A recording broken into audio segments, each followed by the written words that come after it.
If you're just getting started with laser cutting, you've probably seen people talk about SVGs, vectors, PNGs, JPEGs, raster images, and bitmap images, and it can all get super confusing very fast. So in this quick video, I'm going to break down what all of those words actually mean for laser cutting and engraving. If you're new here, welcome to Laser Focus, where I discuss all things laser cutting and engraving. So JPEGs and PNGs are types of raster images. This means that they're made of pixels, like old school Super Mario from the 90s. If you zoom in or you try to make these images bigger, you're eventually going to start to see those pixels. The blurry or jagged edges could make your engraved project look kind of uneven and distorted. Also, if you open a PNG or JPEG in most laser software, you're only going to see the engrave option. For cutting and scoring, the software needs a vector path, so it has an actual line or shape for the laser to follow. And since raster images don't have vector paths, you can only engrave an image like this. You also can't edit just one part of an image like this. So in this logo, it's a PNG, so it's all one piece. I can't change just one section of it. It's just a bunch of pixels. I can select it, I can move it around, I can resize it, but I can't click, for example,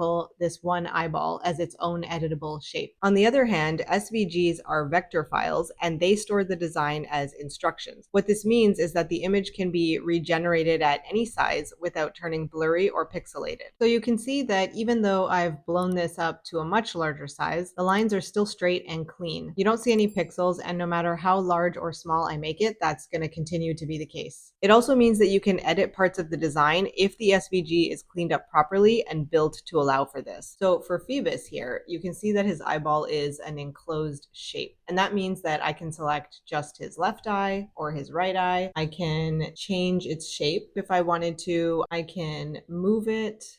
There you go.